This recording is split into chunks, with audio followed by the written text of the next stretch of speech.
Okay, so 2 years ago, or a year ago, I started trying to address a problem that would occur in my classes, and mainly due to separation in knowledge, right? So you kids just finished chapter 6. Okay, I had to count that for a second. Okay, and chapter 6 is quite small, and it contains limited amounts of information. And so what I was finding was the quiz and test material I was using back there, boys, is that some of the questions were not related to chapter 6, but more related to the unit. Okay, and so I came up with an assignment that, one, teaches you how to make a good multiple choice question, what it is, but then also gives you an opportunity to make quiz questions that, is from material you just learned.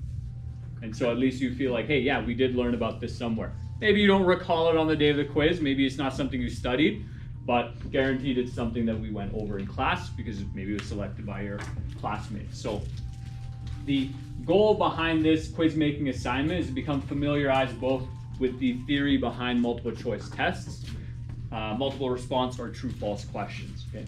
Because there is a theory to it if it's done well. So multiple choice question, very simply, it's a question which has multiple available options to choose from. In a good test, there's only one right answer. I'm sure you've taken many tests where you thought two of these answers, both of these answers could work, okay? So let's break that down if you're looking at your sheet or reading up here. So multiple choice question, typically, this is something I learned in university, you focus on 3, maybe 4 responses. You're gonna have your main distractor. Okay, that's one of the types of responses. The goal of a main distractor is to take some of the students who really know the material and some of the students who kind of know the material and differentiate them. So some people will select this. It's an answer that's very close, but it's not quite the correct answer. And I'm sure you're in grade 10 by now. You've taken enough tests where you were kind of stuck between two answers. You couldn't quite pick, and so maybe you guessed, like, I think it's B, and it turned out to be A, the other one you had in mind. So you got distracted by the main distractor. Obviously, there should be the key, so that's the correct answer. And it should be clear that's the correct answer. Doesn't mean that it's supposed to be easy, right? Like what is the color of my suit? Blue, right? But if you have blue and light blue, there you go, now you're being distracted, okay? There's also a co-distractor, so that is an answer that is available that, again, if you really don't know the material, if you really weren't studying or paying attention, maybe you'll pick that because you don't know what's going on. But sometimes C and D, 2 of the answers, are not good options to pick from, and it might be obvious depending on how difficult the question is. Okay. You can also have multiple response questions. So again, you have 2 distractors, maybe you have 2 key answers, so it's a which of the following questions or which of the following answers applies best, right? I'm sure you've taken questions and tests where you have questions like that. A true and false question is a statement that's either entirely true or is partially/entirely false, right? So if you have 2 sentences in a true and false question, and one of those sentences in the answer is false, what's the answer to the question? So part of the question, the statement given is false. The answer is false, right? Even though the first half is true. Okay, so for example, rainbows contain many of the colors visible to the human eye, and a leprechaun can be found at the end of each rainbow. Okay, half of that statement is true, so the other half is false. Unless you hallucinated the leprechaun, in which case it's still false because we're not basing our reality on your delusions, okay? Okay, there's also short answer. These are available as well. I haven't yet started implementing short answer tests and quizzes into my courses. Beware, kids, I might start doing that this semester, okay? But the point of a short answer question, they can be higher order on the assessment for educational taxonomy. So, you might want to apply knowledge, analyze information, or evaluate information, right? So the point of a short answer question is not to ask a yes or no question, right? It is to give the student or whoever's taking the test an opportunity to explain their thought process, what they know, and to prove that they understand the material. Okay. So here's a pretty good question for the grade 10 curriculum. How does more efficient modes of transportation allow for the exchange of ideas and movement of people?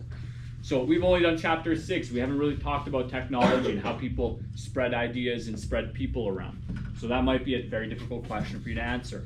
But that's not a yes or no question. You actually have to explain. How does having an airplane help you to get to, the other side of the world better than going on a boat, let's say. And then for the sake of the assignment, if you choose to select one of the options of questions you want to form is a short answer question, then you must also provide a rough guideline of how you would answer that question. Right? So it's not just, oh, I'm just going to come up with 3 questions and I'm done the assignment. If you're going to come up with short answer questions, you have to answer that as well, okay, before it's accepted.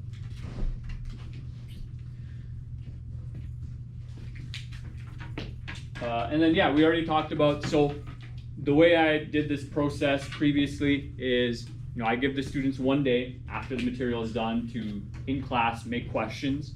The next day we go over everyone's assignment, so we look at everyone's questions that were submitted, and yes, you can work in groups. Okay. Now, if you're paying attention on that day, like my students 2 years ago did, a lot of them were tuned in. They knew which questions were going to come up. They were part of the process for selecting questions, making questions better. And then on the day of the quiz, they had an easy time. They already knew because they were paying attention, so they were learning. Okay. So tomorrow, we'll go over all the questions that get submitted. Okay, so you will have to make sure you do this tonight, or today. Okay. So your task is very simple. So you want to get 6 points if you decide to do this individually, if you don't like working with people. 9 points in a group of 2 or 12 points in a group of 3. So if you want to work with more friends, you will have to do a little bit more work. But I want to say, if you divide it equally amongst your friends, it's less work than just doing it by yourself. Okay. Yeah, I figured it out. Okay. So multiple choice questions are kind of the best that we're looking for, right? So they give you 3 points each.